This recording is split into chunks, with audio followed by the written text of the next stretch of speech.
Hey, Mrs. C. How you doing, Eddie? Ain't nothing changed but the weather, you know. No. So, what culinary delights will tickle the pickle tonight? Beetle tots and chocolate. Right, okay, no problem.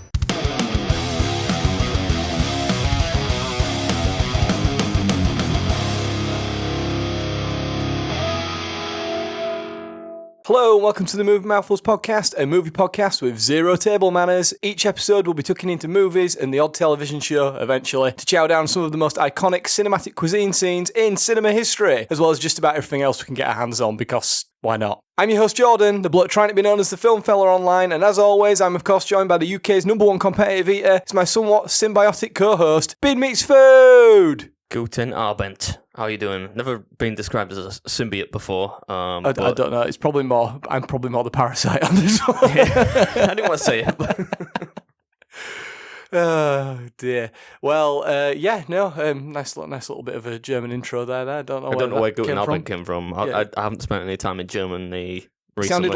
He sounded like an old-fashioned copper or a police officer for those not in the UK last week when you went hello. Yeah, I don't know. I'd say something reasonably amusing to begin with. It works. I mean, not that there's anything amusing about saying good evening in German, but I'm here nonetheless. How are you doing? How's your week been? Yeah, busy. My vocal. I might sound a little bit tired today. My vocal cords are a little tender. I've been recording the next Christmas song. Ooh, I know, very right? Exciting. Exclusive. That's what you get with this podcast, right? You get the behind the scenes stuff. You get all this kind of film nonsense, but you also get some inside. Minor insight to Bean Meets Food. Yeah.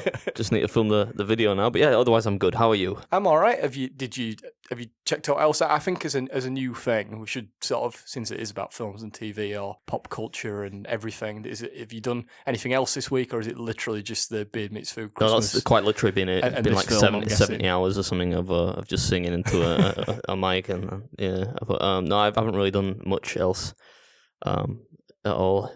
And you just asked me how I was doing. I'm all right. I saw the sequel to said film that we're going to be talking about in just a second. I will go into that later. There won't be any spoilers, though. I was thinking. No, I was going to say we've obviously and very purposefully picked this episode to coincide. I tried my hardest to pry Adam away from his very busy schedule to come to the cinema with me to see the newest film, but he's a busy man. We'll get round to it. No, that was like a very active choice because I fucking hate going to the cinema. I'm gonna pry him. Yeah, for a guy that does film and TV related podcast stuff, he hates the cinema. Man. I've been with you once. Is even I don't hate the cinema, right? If I could, can you just like buy us? How much does it cost to like just rent the whole cinema and guarantee that nobody else is in there? I don't know if you could buy, and obviously you can go to any one of a choice of cinemas in any country that you are currently in. But for the sake of this, I go to the Odeon around the corner from me. I don't know if you could buy a cinema. I think you can rent the rooms. I don't know if you'd be able to play the films that they're running. Right. I've got an idea. Right, just stay with me. Next time you want to go see a film, if there's any food scenes in it that we know of, then I'll run it through the company books and I'll just rent the cinema out and we can eat something. I'll film something while we're there. That's a good idea. Was that a video idea as well? Yeah. Like that time that I booked out a full cinema for this. That's not a bad idea. Cinema food. We get some like 12 quid nachos, a 72-pound hot dog. They do chicken and all sorts now. Chicken? Odeon. Do chicken strips and all sorts. Pizzas as well. Anything like the fucking hot dogs. Pardon my French. They've been there for forever. Anyway, we've digressed slightly there. Before we get into it, we are running, because obviously if you cast your mind back 2 episodes, Adam said that he was very impressed with the T-shirts. So I thought we should run a competition. Now, it's nothing fancy. Obviously, it's just something that we thought we'd do, try and get a bit of engagement. You can win a T-shirt. You can basically win a very, what did you call it? A very...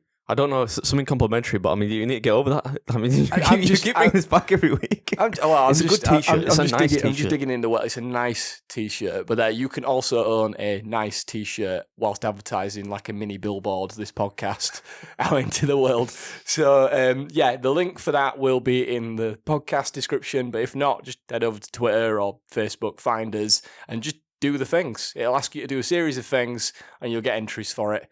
And then you might win a delightful T-shirt in a choice of colours and sizes. Yeah. I mean, as customarily, we don't just do it in one size. I mean, we can only do small. You just have to fit the beard medium size, and that's it.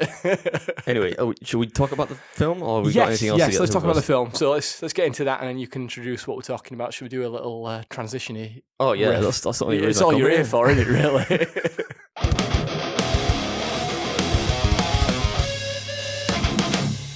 You can go home now. Man, gets me fired up every time I hear it. So I skirted around it, and obviously there is a sequel out. By the time this comes out, it'll be out a week. But what film are we talking about this week, Beard? We are talking about Venom. Yeah, Venom. I think, is this the only 2018 film? Venom. There's no tag to it. It's just Venom. Is it the shortest film title? No, Chef was shorter than Venom. I'm thinking like... Is that we're running several different like stats now, like shortest film title, worst podcast episode. Oh, we've had a couple of those. That would be a tough one. Am I doing the synopsis? Or Yes. So as always, you can tell people there might be some people that don't like superhero films or anti-hero films. I guess just have the common sense to have avoided Venom. Yeah. Yeah. Yeah. I mean, I just before we get into this, you know me very well. You know that you sort of dived in when we did Birds of Prey that, you just want to talk about comic book films all the time because that's kind of like your thing, blah, blah, blah. Yeah. I really don't. I don't dislike this film. I just don't really particularly like it either. It just feels like a vehicle to try and produce money for Sony. Like, as pretty much all films are these all days. film, but this one is just, it's not even really hiding it for No, me. it's bad. Anyway, shall I do the synopsis? Synopsis, go. Right, now, I'm going to level with you. Normally, I have watched the film quite on, like I've been fresh to it. This time, not so much. So I'm recalling most of this from memory, but so bad was it that it's mostly burned into my memory. So this should be quite accurate. Essentially, it follows the story of Eddie. Is his real name Eddie, or is it Eddie for short? Edward Brock, or just Eddie?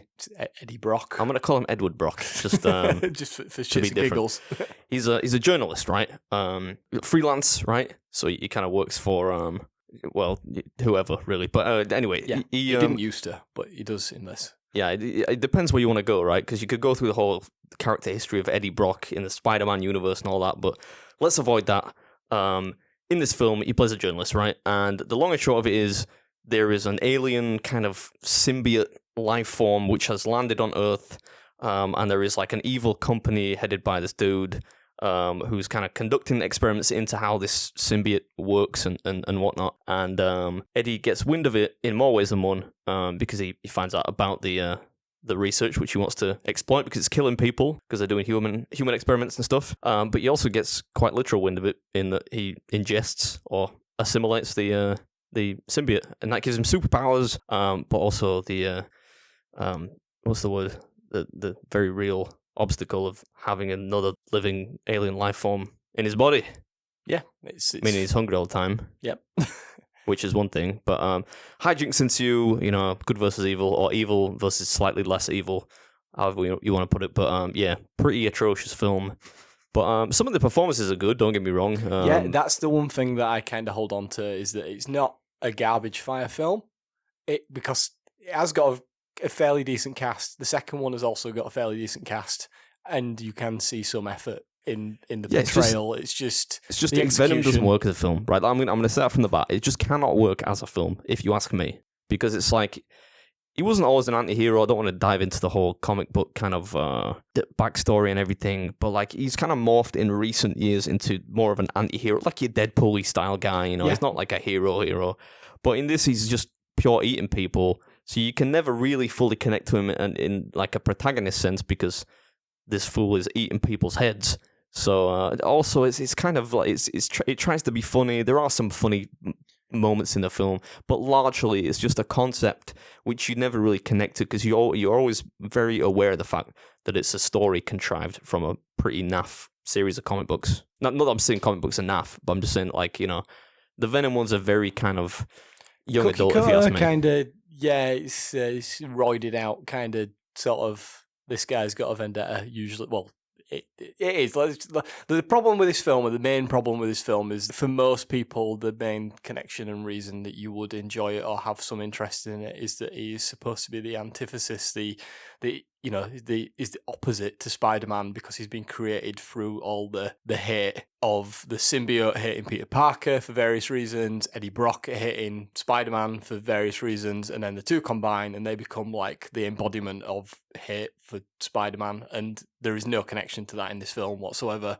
Quite a theological way of looking at it. So, like, what is the I just don't see the drive or the purpose from it. It becomes kind of a buddy film in a way because there are two people, right? There's Eddie Brock, played by Tom Hardy, who again is good in this. Yeah, he is. His performance is all right with what he's working with, he's trying, which is what I appreciate. But it's kind of him and the I think the best part of this film, the only part really that I would say I enjoyed is him talking to himself, which sounds kind of weird. Yeah. But he's not really talking to himself, he's talking to this alien life form, which occasionally is most of the time in his head, but occasionally kind of manifests outward as like a sharp toothed head coming out of his chest. Questionable CGI. Yeah, I mean, it's hard to CGI this, really. I mean, it's They wanted to do mocap, allegedly, but obviously they had to get a guy that was 6'7" to do the stand-ins so that they had an eye line for whenever he is Venom so that the other actors could look at him, which is what they do in a lot of films.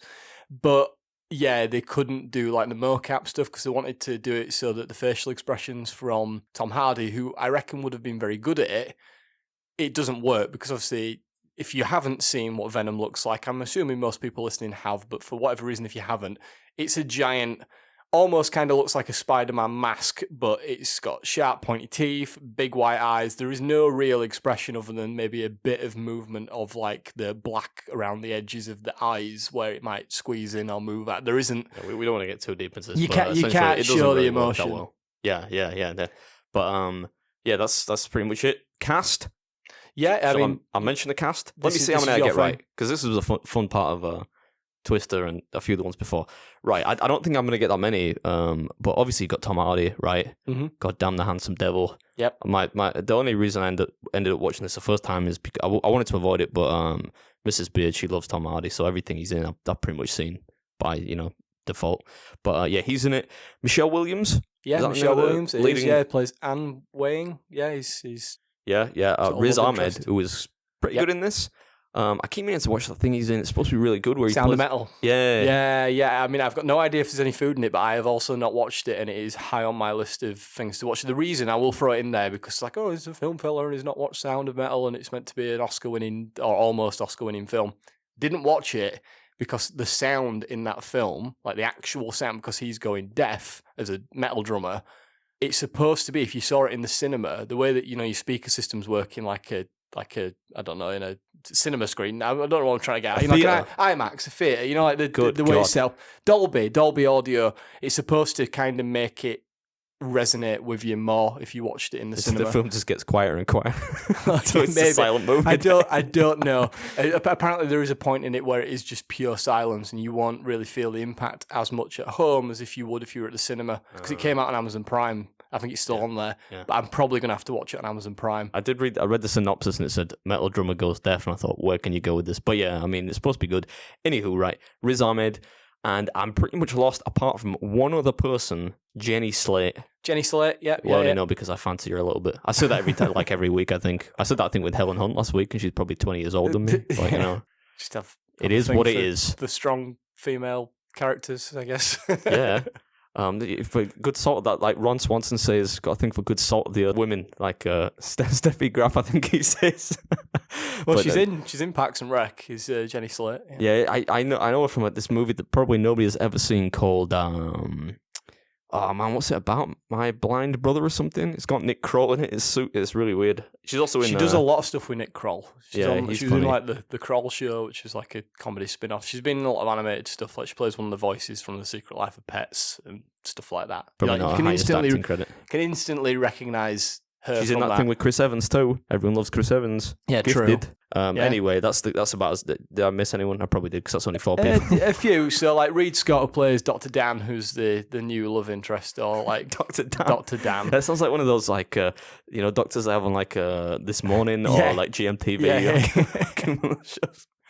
I thought I recognised him. Turns out when I scrolled through IMDb for a bit, he was in an episode of New Girl, so that's where I recognised him from. But also, more recently, and something of potential interest to listen yourself, they've done the animated DC movie for the Injustice video game, and he's the voice of Green Arrow / Victor Zsasz, the Batman murder. I'm villain, definitely going to commit that to murderous memory. villain. That's a stat that I might need at some But point he's in my life. Green Arrow is quite prominent in the plot for that. So yeah, I recognised him from that. Scott Hayes, who plays Security Chief Roland Treese, and you know that you're not a particularly important character when Security Chief is part of your name, but he's basically the head. He's the head, goon basically The chief. in the film. Yeah, the chief. The chief clues in the goon. name. He's apparently just quoted at the moment as in, air quotes, actor in Jurassic World Dominion that's coming out next year. Doesn't say who he is, just in it. It's always come back to fucking Jurassic Park. I know. dude, Well, man. it was Get a not my grip. fault that he's in it. He was in a film called Child of God, which apparently is one of his more better known things. And he's going to be in the horror film that's coming out soon, Antlers, which looks quite good, and also the next Russo brothers movie that's got Chris Evans, etc. in it. It's called The Grey Man. I recognise Peggy Lou, who plays Mrs. Chen. If you knew Peggy Lou. Buddy Holly. That's such a called Peggy Sue, that song, but Well, she was in Kung Pao Enter the Fist, and she was also on a Netflix movie that I watched the other year called Always Be My Maybe, which is actually quite a good film. Interestingly, she's also another Mrs. in that. She's Mrs. Tran, so she just plays Mrs. in films, apparently. That's a thing. The trivia is getting weak now, man. Woody Harrelson, it's kind of, later on, yeah. Cletus Cassidy / to be Carnage eventually. More on that later. I always wonder, what would happen, if they did that and then he had died suddenly afterwards before they finished the second one. Well, this is the Sony Spider-Man cinematic universe thing that they're probably just recast and being like, Nobody would have cared. yeah, Really? they're just basically these films are the new one, which I have seen, and this one just feel like a vehicle for them being like, Marvel, can we be in the MCU yet? And then Kevin Feige's like, no. And then they made another film. They're like, how about now? And they're like, no. And then they're like, right, but if you don't let us in, we're gonna take Tom Holland away and lock him in a room somewhere. And then they were like, right, fine, okay, so you can make this. Ooh, that would be a real crime. Yeah. Garbage fire film, and we'll connect it somehow to the MCU. Not really a spoiler. I know it sounds like one, but it's obvious that these were where these films were going, and it's literally all over the internet. Has been for months that they're trying to tie them in. So yes, the second installment has something. I won't say what, but something that ties them all together. Ooh, exciting. Man, I am so excited to see it now. Wow. Well, I'll tell you what you might be excited for. Do you want to play our good old game, Budget and Box Office? I do, but I'm actually, this week I've got quite literally, I didn't have any idea with Twister, but I got quite close with I'm generally better with the budget now than with the box office because it's so, it's hard to guess, but budget, I'm going to say probably somewhere in the region of 100 million. Boom. Is it bang on? Bang on 100 million. Get out. Well, obviously estimated. I don't know either side, a few dollars either way, but yeah, $100 million. Congratulations, well done. You get nothing. I think, I get the pride of getting it right. But wow, I'm reeling. That's the first time I've got one bang on. It doesn't really matter if I get the box office wrong now. I don't know. It'd be really impressive if you did, though. 400 million. No, Ways off. Ways half off. Half. Yeah. Was 800 million. This Get the fuck out of this town. was a box office success. This made nearly $1 billion. Yeah, $856 million. Somebody's fudged those stats, man. Somebody get the whole. People like this film. People, the IRS on this company. Our good friend, and I saw that you messaged him earlier when he said that it's like, oh, thank you, baby, it's food for using my song. It's been great. I'm releasing a new one. You're like, it'll be fine, mucker, or whatever it was that you said earlier. I definitely did not use the word mucker. I don't whatever think it was that's ever come out of my mouth. Whatever it was that you said to him. Anyway, our good friend dude. John Wall, Hi Honey, as he's musically known, he really likes this film, and like every time I tell him that I do it, it's like, oh, shut up, it's all right. And I was like, it's not though, is it? It's not. I feel like your estimation in terms of how you actually liked him before and then after that comment has dipped. I saw you. A big part of this, the box office performance, I'm putting down to the Tom Hardy effect. Oh, totally. It's 100% the performance and or involvement of Tom Hardy that has dragged thousands and millions of people to go see. I've got this this and theory spend about money. Tom Hardy that like every performance he just does a daft voice, and that's like what people are like. He's Oh my a god, very good character actor, and he's very good at just putting on stupid voices and getting into a character. Wait, look, ain't nothing changed but the weather. you've got Christine Bale does it, Johnny Depp does it. Like he's I mean, like Christian Bale doesn't put a daft voice on. Not he's good really. with accents, but like I feel like with Tom Hardy, like if you ever watched Lawless, he does a daft voice. Bane sounds like he's like kind of he sounds like that X Factor announcer talking into a fucking tumbler. yeah, Legend. He plays both Grey twins. Oh yeah, but he's great in that. What you Fanny Credit? You gonna bake me a cake? Yeah, he's he is, and he is the best part about the entire film. So I guess that is why it made so much fucking money, and why they made a second one. And the second one is probably also going to make money because most people seem to think that this one is slightly better than the first one. I did, but like the general audience that ploughed 856 million in are sort of getting really excited about the second one. Wow, so it's like the Terminator effect, where the second one is better than the first. Yeah, Uncommon. I mean, it's not difficult with this film, is it? True. So I guess should we do some facts? I've got a few facts. Well, yeah, that's, I smidgen only of come facts. really for the trivia and the soundbite things. So Not for my great company. no, mostly the trivia and the All right, soundbites. okay. You couldn't care less about me. You'll just take this over at one point and just do it by yourself without me. Sell it, man. I can sell it. Go public. Float it on the stock exchange. Right, facts. So, at around 59 minutes into the film, for some reason, all the facts that I found for this had, like, in brackets, like, the time of when things happen in the film, which I haven't Helpful. seen on any of the other ones. Helpful, so you can go check them. Yeah, a little bit. So, at around 59 minutes, Venom's line, eyes, lungs, pancreas, so many snacks, so little time. That's pretty good. That was pretty good. pretty good. It's almost like it's in the room. No, that's my kind of thing, but you did that. You did a good job with that. Yeah. I can do some stuff. Comes from Amazing Spider-Man issue 374. So apparently Underwhelmed by the punchline of the fact, but yeah, all right, cool. that was almost as well one of the things I was going to use for the our little cold open, but I thought it's just too short. Like I feel like lungs would taste like shit too. Like I can get like the eyes maybe tasting all right. He's eating maybe his liver for pancreas. most of the film, isn't it? Or he's threatening to eat his liver. I don't know if you obviously. I'm guessing you haven't rewatched it then, based on what you said No, earlier. absolutely not. It's weird. It's one of these really annoying plot points that I made note of where nothing follows on. Nothing follows on in the second film ever. Nothing that was mentioned in this film follows into the second one or into any of the like lore of symbiotes in the comics or anything. It mentions that they kill the hosts, and that's why the experiments are failing with the other ones. They need to find the perfect host. Venom finds Eddie. It works, but then he is eating Eddie from the inside initially until he decides that he likes Eddie, and then later on in the film he makes a joke that is like, if you don't eat soon, I'm going to eat your liver because it's starting to look really tasty, and that's like at the very end of the film. But yeah, just like I can understand eating liver, but yeah, lungs, pancreas, not so much, not I feel really. like lungs would probably be last on my list. But yeah, I don't know. It's just an alien organism. Next fact, come on. Anyway, next fact. So Anne Weighing works for the law firm called Michelini and McFarlane. These are names of Venom's creator, David Michelini and Todd McFarlane. Oh man, these are getting worse. Please tell me there's an uptick soon. According to an interview with director Ruben Fleischer, we didn't mention the director, yeah, Ruben Fleischer, who's done, I should say, this could be a hint as to future episodes. Wink, wink. He was the director for Zombieland Double Tap, and he's going to be the director for the upcoming video game adaptation film, so it's going to be terrible, Uncharted. So, yeah.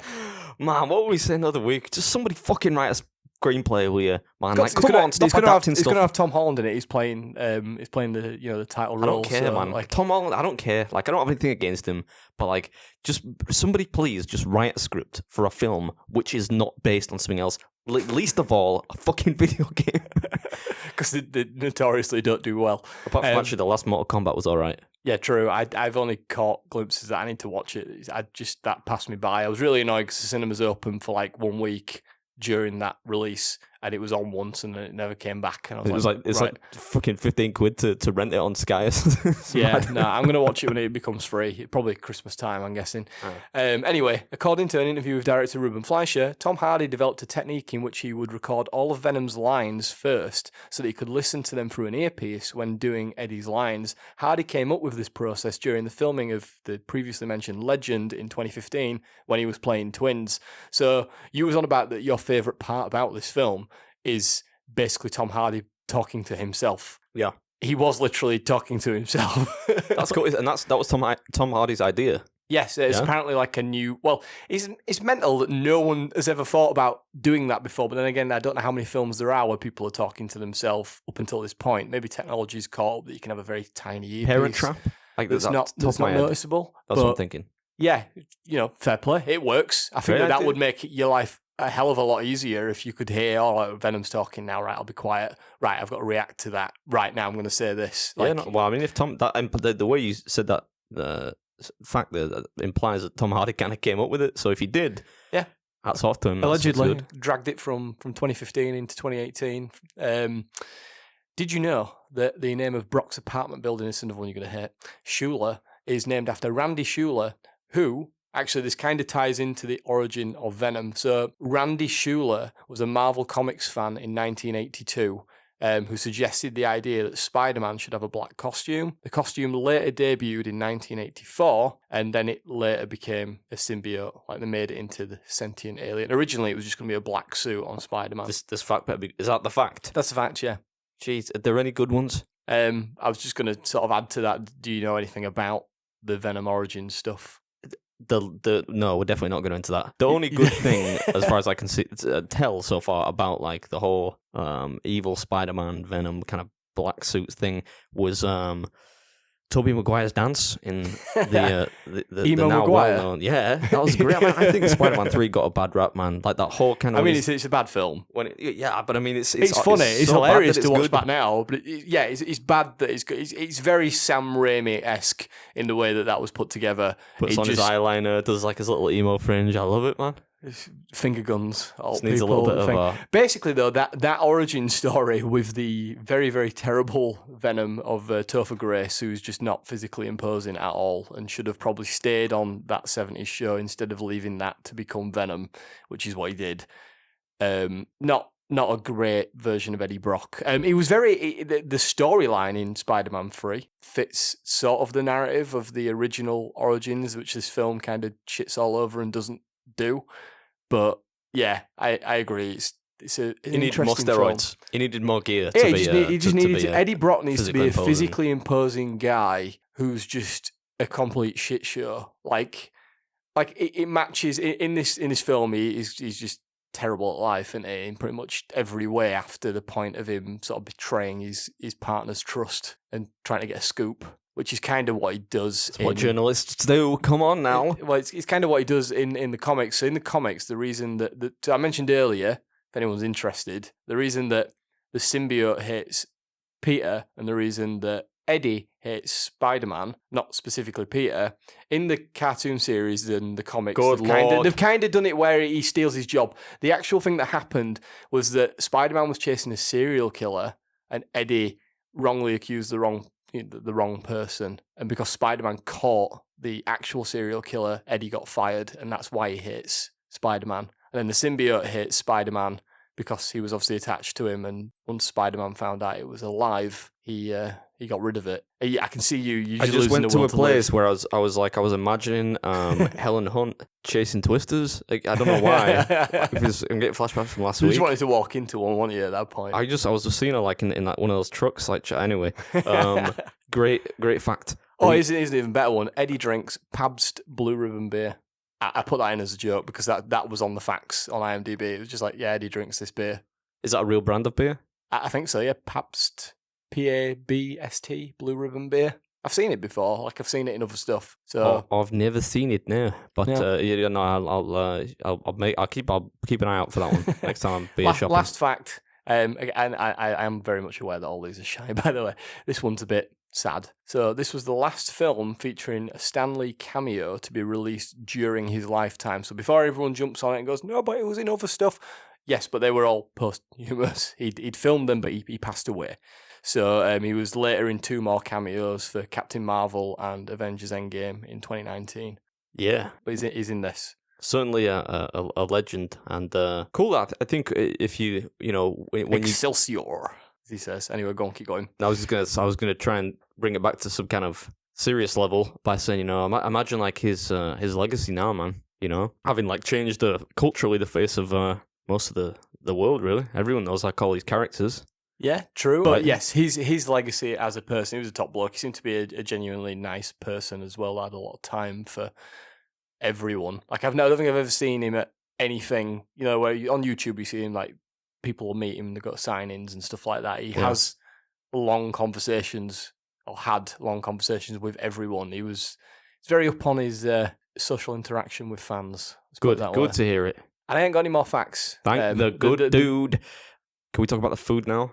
Yeah, I mean, is that it? We're not going to talk about anything else in the film. Any ridiculous parts of the film that you can remember? Oh yeah, if you want. I was just trying to steer this away from you. I'm trying to just make people forget about the last 10 minutes of horrendous facts. Well, yeah, what do you want to talk about?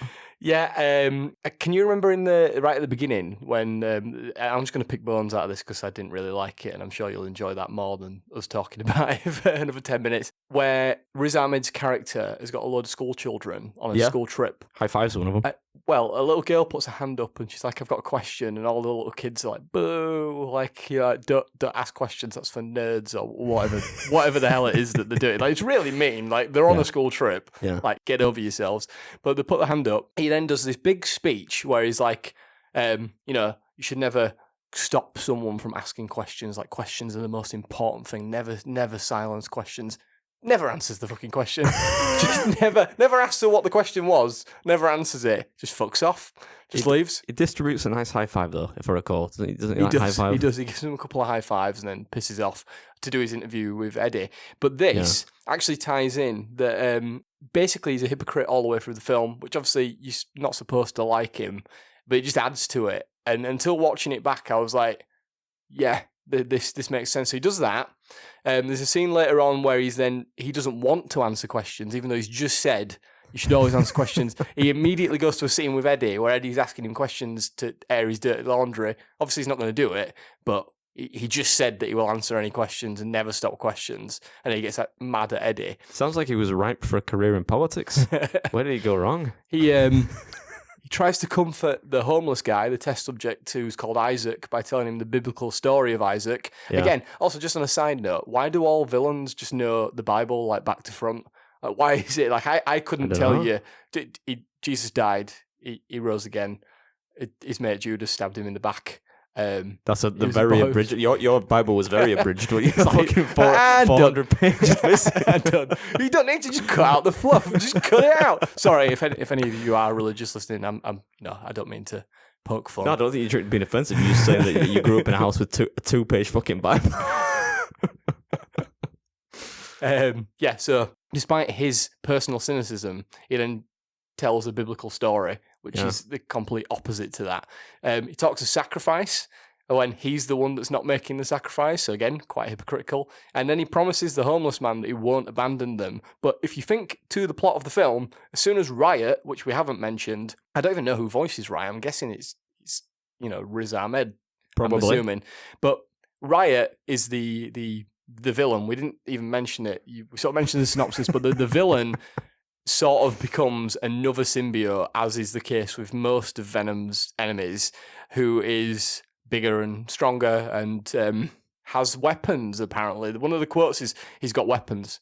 What? But so do you. Like, you're made out of the same thing. Like, why would he have weapons and you wouldn't? Anyway, I'm getting sidetracked. Yeah. But the main thing where this guy's like, I won't abandon the human race. I won't abandon it to this homeless guy who's about to die. Him and Riot are about to go hand over the earth to like millions of symbiotes. Like, the plot at the end is basically, yeah, fuck it. I'll go get a load of symbiotes off a meteor and bring them back here and we'll have a party. Like, what an asshole.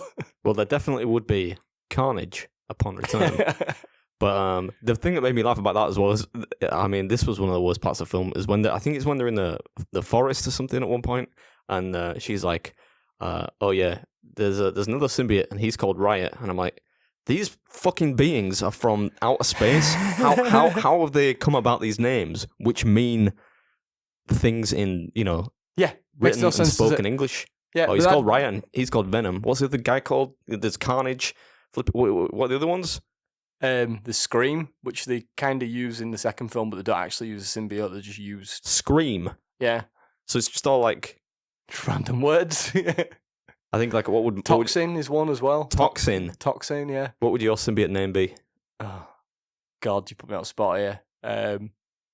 Flamer. Because you're ginger.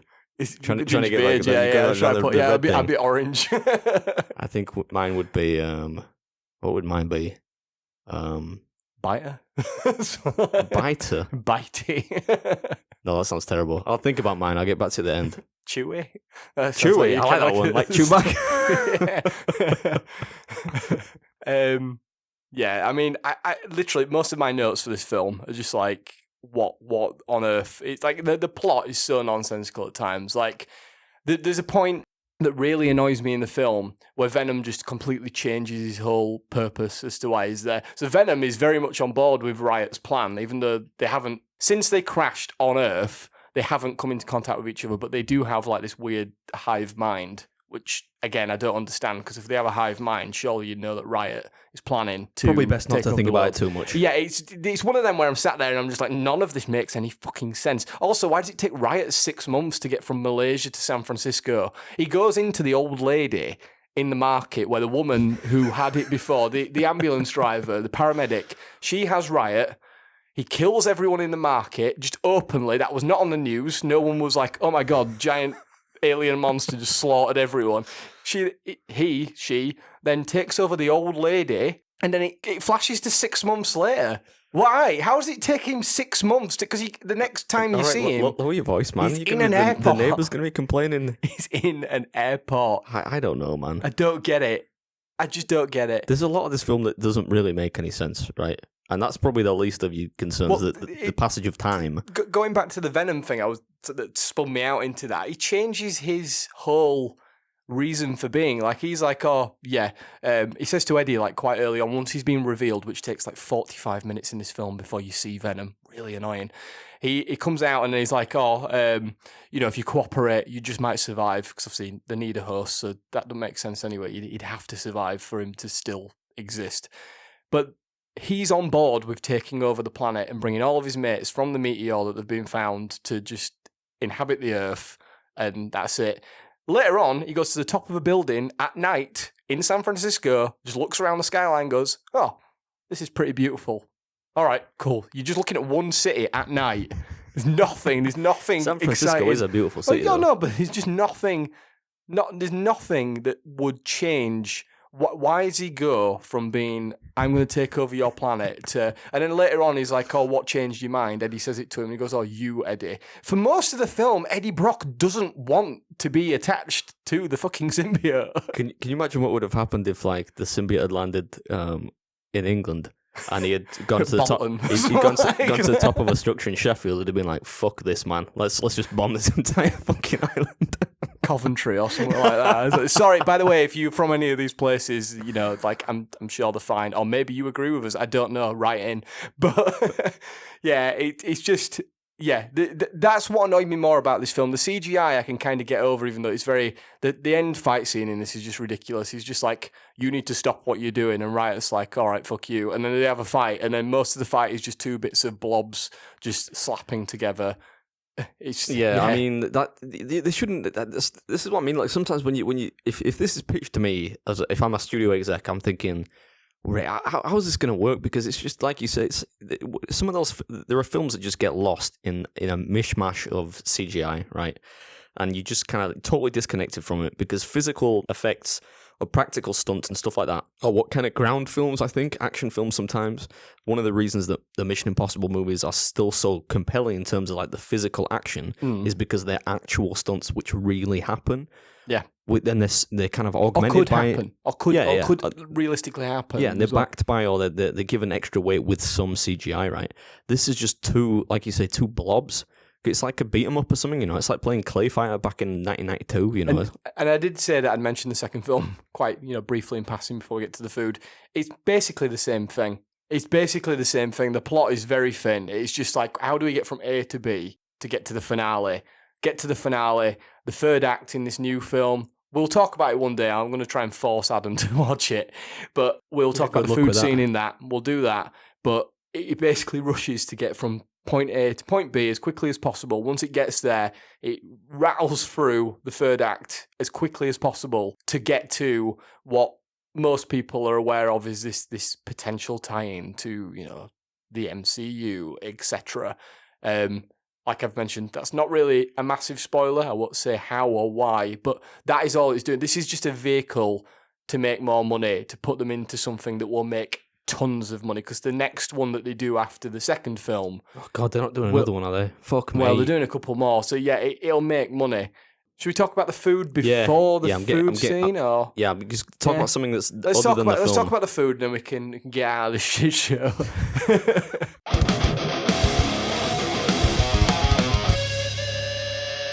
So there is food in this film. We didn't just pick it. We didn't just pick it because we thought it'd be really good for like SEO and stuff, because everyone's searching for Venom right now. Although wink, wink, we might have done. that was why. Oh, I see. Well, like I say, I was trying to get you to go see the second one. I was like, I'll get him to go to a cinema trip with me. This will be nice. But no, he's not interested. Food in this film. So there is a bit of food before the scene that we want to talk about, which is quite an interesting and sticks with you scene. So I would say it classes as part of, it's not iconic, it's not historic, but it is a scene. The food beforehand, he gets Venom. Venom as an entity, as a symbiote, needs to feed constantly. Otherwise, as we mentioned before, it will consume the host or whatever if they're not a good match. I need to get me one of these symbiotes, for like a contest, man. Think about it. You'd be like an expanded like pocket, like some people like shove it off at table or whatever. I'm not saying that you do, by the way, but like some people might hide it under the mats or whatever. But instead, you could just have an extra giant monstrous entity. Yeah, that just consumes like halfway through the contest, a big like a black CGI arm comes out of me and smacks Joey Chestnut around the face. Boom! See you later, Joe. Adam's the new champ. Or eats him. We can dream. Let's go dark quick. But yeah, so he gets Venom. Venom doesn't speak to him for a while, which again was another look. I'm trying not to get tied in. Don't talk about it. What the whole point is, the way I frozen tater tots and old chicken on the bone out of the bin, which is that's what I was getting at. Yeah. The way I kind of thought about it in my mind is maybe he doesn't have enough energy yet. He's not fed maybe for a while, so he can't speak or whatever. So look at you going all big brain on this, because it's not worth it. You have to suspend belief, so you have to make up, for the shortcomings in the film. So yeah, he has he does develop a love of tater tots, right? Yeah, which is strange because they don't reappear in the second film, by the way. As far as I'm aware. Maybe they do. Maybe they do. I'm not sure. This then leads on to our scene, which we will just call Lobster Tank Scene, because I don't know how else to describe it. So Eddie, again, this is a fantastic bit of character acting by Tom Hardy. It's everything that you said you liked about it, and it's probably arguably one of the better scenes in the film. I would say, not just because it's got food in it, because that's why we've picked it, just in general. Tom Hardy is hamming it up. He's got sweats on. He looks disgusting. He's just thrown up in the scene before. Venom said Eddie to him in the thing. He's done this girly scream and shot back into his bath and smashed his head against the wall. And he's not great. He looks rough as shit, for want of a better word. Yeah. He's now wandering around the street trying to go meet Anne because he doesn't know who else to talk to about his issue. Not so much about Venom. The thing that's on his mind, he seems to have just that shoved that to one side, eating out of a bin, shrug. What his problem is that Life Foundation are killing homeless people, and he's got proof. So that's why he's trying to get to Anne to tell her. I would argue that is probably the more important of the two. It is, but considering what's going on inside him and what happened to him, and he was just eating out of a bin. I would be a bit I'm also, something's wrong with me. But he doesn't really highlight that until he gets there, and then he just turns up, and it's just a ball of Tom Hardy just rolling around this restaurant, pretty much just messing everything. Gets there, that's A ball of really Tom Hardy. yeah. Well, you know what I mean? Like, just like a whirlwind, like not to, like kind of linking back to last week's Twister episode, go check that out. But like, he just comes in and he just literally chews up that whole scene and the restaurant because he just comes in, interrupts them. They're on a lovely date. Dr. Dan's like, what the fuck is going on? Like, who is this guy? Dr. Dan's like, mid-afternoon clinic is in session. He takes him in, doesn't he, after, like, he goes, oh, he's my patient, like, don't ring the police. Like, 100% this restaurant would have rang the police way before that. But he comes in, there's like a waitress going past him that's got a big, fat, juicy T-bone steak with like a good plate of fry. It looks pretty good, to be fair. He just grabs it, takes a big chunk out of it, spits it out, and goes, "This is dead!" And like just gets really, really angry because obviously Venom needs to feed. We didn't really mention it before. It's not really mentioned in the film, but he has to eat brains. It's kind of highlighted more in the second film. It's got like a chemical in the brains that the symbiotes need, so he's searching for an alternative to eating people's heads, basically. So he eats that, and then he's got like. He goes through like cold and hot shivers, and he's brilliant. Tom Hardy in this scene is just brilliant. It's everything that I wanted from him in this film in just like a couple of minutes. And then he eventually climbs into. It's one of those fancy restaurants that have got live lobsters, the poor bastards. That it looks like a fancy place. And he just climbs in, just like that's it. After he's eating like a chicken leg and spat it out off someone else's table, he's like fighting with this random guy who's trying to like pull his food back off of him. He's like That'd trying be me. to. I'd be that guy. A bit like probably what Adam does when he goes into a restaurant. I don't know. Just take my life, not my food. But yeah, jumps in and takes a big old chunk out of a live lobster because I mean it's living. He's just said that dead things are no good. Did you know? Tater tots are not alive though. I mean, I hate to be a stickler. No. Those like his cheat meal. That's a bit of extra. He eats them frozen as well, doesn't he? In that we didn't mention, he just eats them straight out of the bag, which is probably not good for the tummy. And then he eats some nice warm ones later. I know you're looking at me because I just said tummy. Yeah. In this scene, at around 44 minutes, which is where this scene is, thank you, IMDb, the restaurant scene was shot once with live lobsters and once with fake lobsters. Oh. The lobster that Tom Hardy bites into, you might try this actually, was actually a candy-coated marshmallow filling with chocolate syrup. Flipping heck. I bet like Tom Hardy's gone a little bit deeper there, and he's been like, listen, if we're going to make some fake ones, you better make it taste good.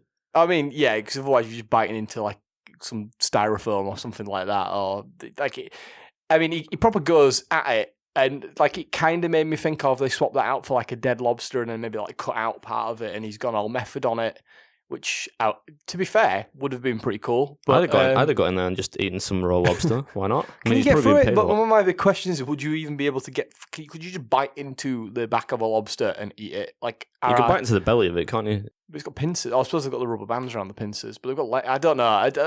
Look, I don't condone eating live lobsters. I don't really understand. Apparently, it tastes better, or whatever it is, or you've got to boil them from. No, from I ideally cook them. I mean, they taste better cooked. I'm just saying, like if I had to, life or death, I could probably do it. Oh, if you got in a fight with a lobster.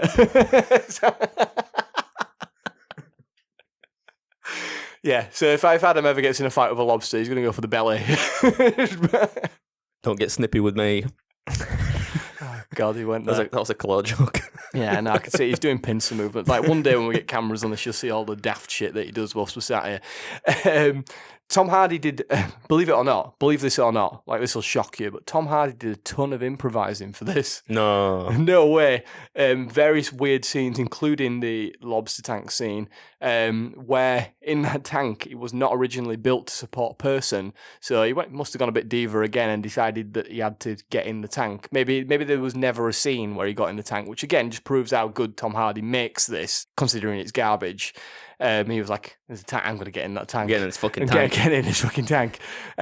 So he basically got them to build one that could support him. So a lot of work went into that scene, which you wouldn't have thought. Like on the passing glance, yeah, he climbed in and they've put some fake lobsters in and he's bit into it. But no, impressive. Good props to the prop department. Is what I'll say. That was good. I got to give it to you. That was good. That's probably the best part of this podcast so far. This episode. That's it. And yeah, we didn't mention it before. This is outside of the restaurant scene. Is there anything else in the restaurant scene? Do you think I nailed it? Do you want to get a word in edgeways? Because I kind of rattled through very quickly there. Is there what you want to add?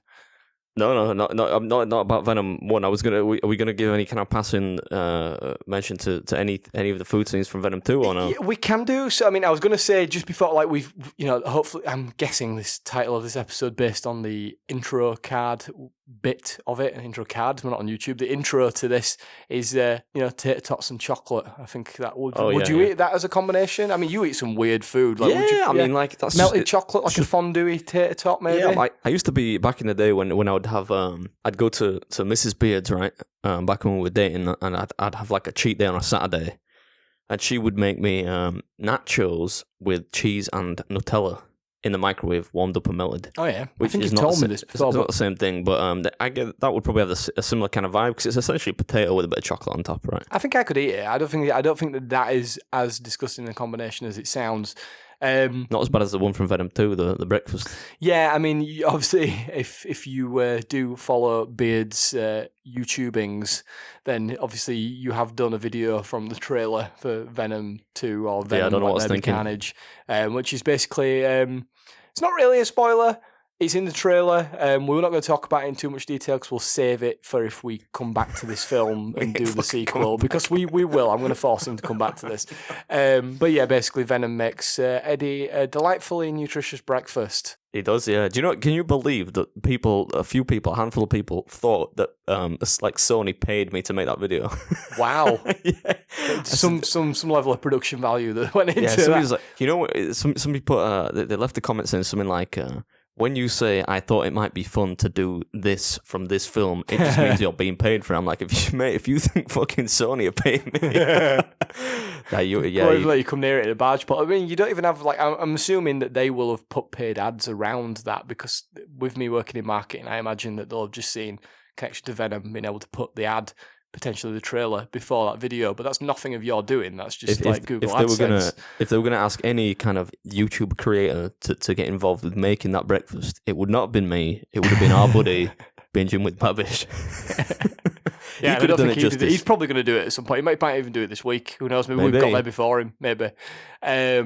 So yeah, there's that in that film. And also, we mentioned earlier the whole chocolate brains thing. The chemical is phenethylamine, and it's actually, this is one of the facts that I moved to this section, around an hour and a half in when he's asking for chocolate. It's from the Venom miniseries in 1995, Venom the Hunger. You might like that one. Sounds like it's about food. Is it a cartoon? It's a mini comic series, it's called Venom the Hunger. Venom the Hunger, and that's where it highlights that the symbiotes either need to eat brains or chocolate, which has that same chemical in it. Ah. Yeah. Yeah, I mean, 4 out of 10 for that fact. And there is no more. Is there anything else that you want to talk about? I'm just thinking that there isn't really any more food. We've kind of gone through the whole entire film. Look, if you like this film, fair enough. I'm a massive, if you haven't guessed, I'm a massive comic book nerd, and even I struggle to enjoy this film. It's literally what Adam has said. It's Tom naff. Hardy. It's naff. Tom Hardy is great in it, which kind of carries it, drags it over the line. And it's just a cash cow that's being set up by Sony to spin off lobster other fact? things. Do you want a lobster fact? Go on. I'll tell you a little interesting lobster story, right? So once I did this show in Japan, right, called Battle of Big Eaters, and this is the only time I've competitively eaten lobster, right? So I was outside in the middle of Harlem in November. It's freezing cold. For a Japanese TV show? Yeah. In Harlem? Yeah. That's interesting. It was just a Japanese show they were filming in New York, right? So and we're outside in this neighborhood, and we're eating these lobster rolls, which they tell us are like $30 a pop, right? And we're supposed to be eating like tons of them, and I ended up eating 26 lobster rolls, I think. I can't even do that the math on that, but I lost, right? To this girl must have been like 6 stone maybe, like on a wet day, when it was raining outside. She was tiny and she ate like, I think 32 or something. Wow. I got absolutely battered. But the lobster rolls were really good. So that's the only lobster story I've got. Because of course, after many weeks of, some of the episodes that we've had have been, with the situation we're currently recording these in, I couldn't make steak and eggs for us last week or anything like that. So we've had a couple of weeks with no food. Of course, Beard messaged me just before I set off today going, "Are you bringing me a lobster sandwich?" Yeah, where's the fucking lobster, man? Yeah, no lobster sandwich. I don't know what budget you think that this is on, but it's not that. You could have got one of those, those lobster, air quotes, lobster tails they do at like Bridlington or Scarborough, where it's just like fish gut smashed together to look a little bit like a lobster tail. Yeah. Yeah, not doing it. I've never eaten lobster before. I'd like to try it. I mean, I looked at the lobster rolls. They came up when I Googled lobster sound. You said that, and then you guilted me, and I was like, I wonder if I could, is anywhere maybe like a supermarket sell like a really dodgy version of one that I could get? But no, I couldn't find one. But lobster rolls came up. Look quite nice to try, and they're in like a hot dog bun. Yeah, they normally come in just like a pretty basic bun. But I mean, I think the lobster is a selling point there. Yeah, it's weird. It's weird, such what's classed as a very pricey food. In some senses, I mean, stuck in a hot dog roll. And yeah, I don't know. Very almost poetic, maybe. I don't know. Anyway, is there all else you want to talk about this film? Absolutely not, no. Okay, cool. Let's go to the outro. Oh, God, he's spilling things everywhere. Oh, my God, the carnage, people. This one has been carnage, yeah.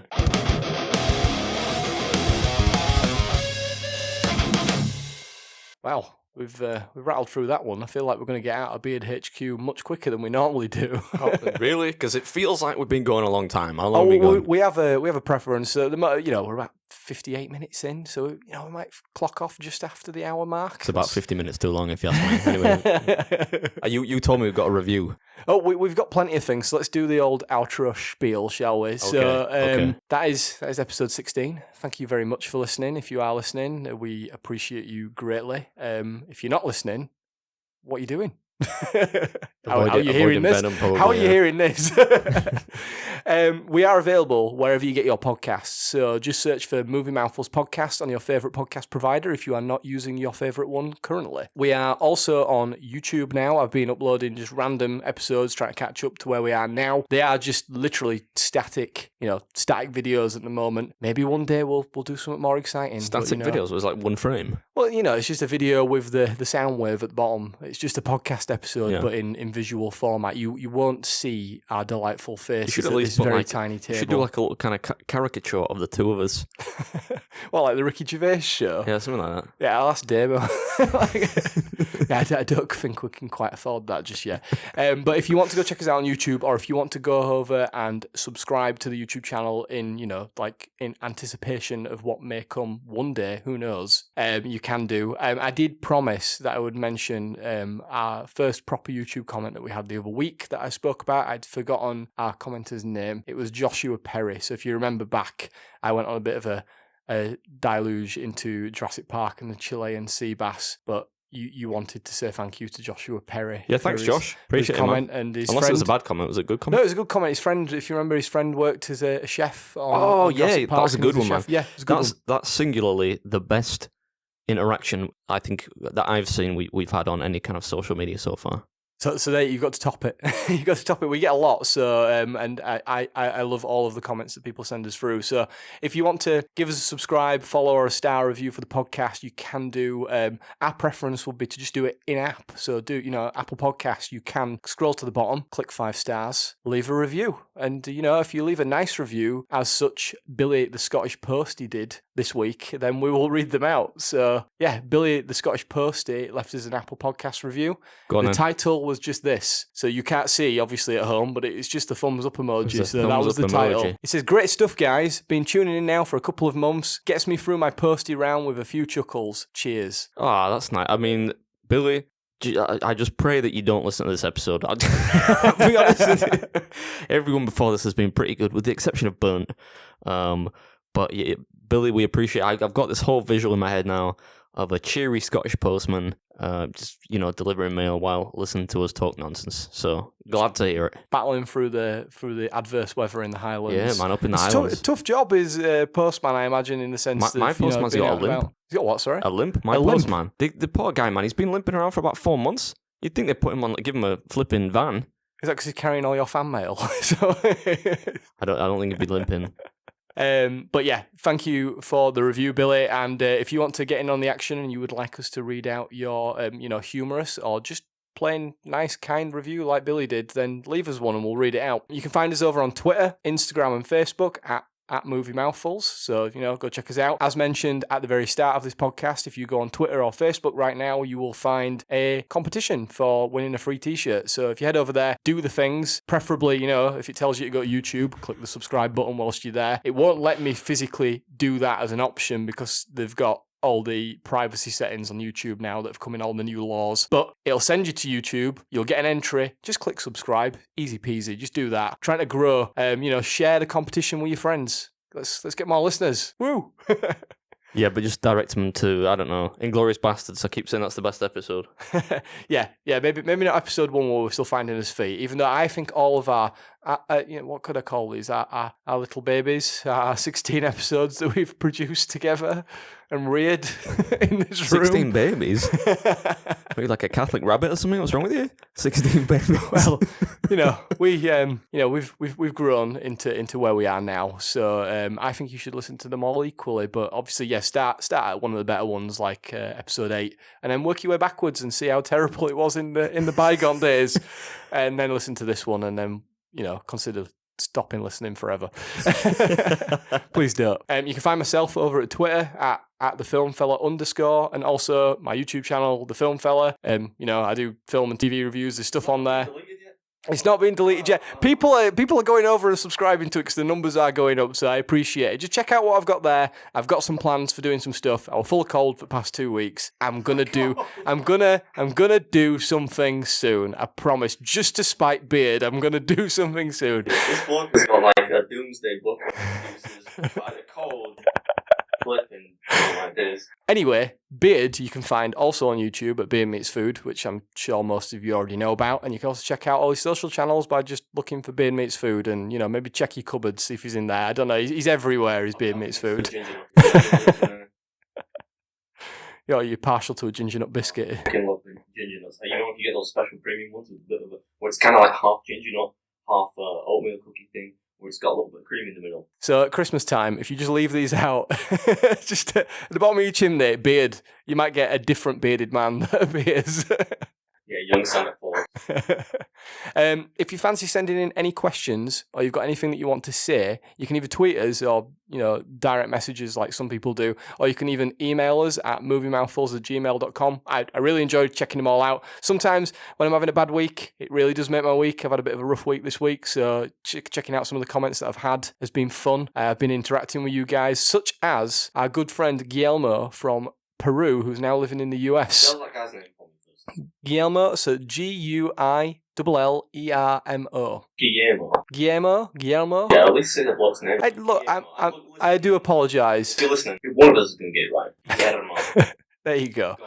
There is a character in What We Do in the Shadows, the TV series, that has the same name. I thought I was just saying it the same. Maybe it's just my thick Yorkshire accent, not getting my tongue around it. But anyway, he chucked us some great suggestions. He sent us a very lovely message, which I shared with you, and you said it was very nice. But he also said we should do Matilda, which we've got plans for Matilda because there is a newsworthy piece of food item in Leeds that we can get that associates with Matilda. So maybe we'll wait until we can get some footage because that might be good. Let's get a full fucking cake. It's £100 if you want to get the full cake. That's not the problem. For me, that's not a problem. It's the fact that it was like £22. The £10 slice of said cake nearly wrote me off this weekend because I tried it for the first time. But anyway, that's your hint. We will do Matilda. We've got plans. He also suggested Harold and Kumar, which of course we will do Harold and Kumar at some point. Just wait. I don't think there's any White Castles in the UK. I don't know where we can get sliders from, but we can try. Also, he gave us a fact that on the Superbad episode, we missed out that Jonah Hill had to constantly shave to look young. So we appreciate that. Thank you. Guillermo comes up with better facts. Listen, I mean, quite well known for the beard, right? So that would have been a good fact to throw in. I would have appreciated that one. So thanks, Guillermo. He was thinking of you on that one, wasn't he? Yeah, well, anyway, cheers for that. We much appreciated. We had another message as well from Lee, but not the musical creationist Lee of this podcast. He's messaged a couple of times before, just giving him a shout out because we've been chatting and he was very thankful for some reason that I was replying. I'm not big time, mate. I'll reply for as long as we can. He suggested a film for Halloween, which, funnily enough, I hinted at earlier. We're doing said film, so he's on our wavelength, is Lee. So you'll really like next week's episode because we've done exactly what you picked, and we're not going to tell anyone. But if you go back through this episode, listeners, you'll figure out what we're doing. So that's going to be next week. That's next week's episode. I promise everyone, if anyone's still listening to this, next week is going to be a fucking blast. Yeah, and we've got food as well. We actually have in Beard HQ. We have said food for it. Also, he suggested we should do the Big Lebowski. He said, "Is it okay for us to do, White Russians?" It's alcohol. I'm down. It passes through your lips. It's taxi, but yeah, I'm a terrible drinker, so I might be absolutely chinned by the end. Let's do a spin-off alcohol series. We'll just pick films. But The Big Lebowski is one of my favourite films as well, so I'm definitely down for doing White Russians. The drink, by the way. Please don't take this clip out of context. If you want to support us, you can head over to patreon.com/moviemouthfuls. He does this, but as always, thank you to Martin Agate, or Agate, for, sorry if I've pronounced your surname wrong there, for being one of our Patreon supporters. But we've also now got Scott Thornton, who is one of our new Patreon supporters. So thanks, guys. Martin and Scott, thank you very much. If you want to chip in to this crazy mess that we're doing, we will, we'll filter it back in. We'll filter it back into competitions or to new items that we can use or things we can do on the podcast. Who knows? The possibilities are endless. However, if you do want to own something for your money, as opposed to just giving us it in the hope that we do those things, you can head over to moviemouthfuls.bigcartel.com. Use the discount code MOUTHFULS for 10% off. You can grab yourself a nice, sexy t-shirt or a lovely, warm mug. Obviously, it's not warm when you get it. You'll have to put tea or coffee in it to make it warm. And you could drink cold drinks out of it, which wouldn't make it warm. I don't know where I'm going with this bit. Beard help. Podcast, they know what mug is for sure. Big thanks again, as always, to Lee for the music on the pod. Big thank you again to Damon for the awesome artwork and for helping us to be able to now sell such merch and do a merch competition. If anything, the artwork kind of is it makes it means that the podcast is underwhelming because the artwork is so good. I was going to say it legitimizes us, but hey. We will be back very soon, as promised. But until then, remember that if you do get attached to an alien symbiote, just go to the hospital, man. What are you doing? Don't eat heads. Don't eat heads. And if it's scared of fire or sound, probably go near some of those things. I don't I don't know where I'm going with this. You don't want to go near fire. Go near sound. It's not going to cause you pain. You got anything to add? Or this new Christmas single that's coming. Anyway. Anyway, we'll see you in a bit. Peace.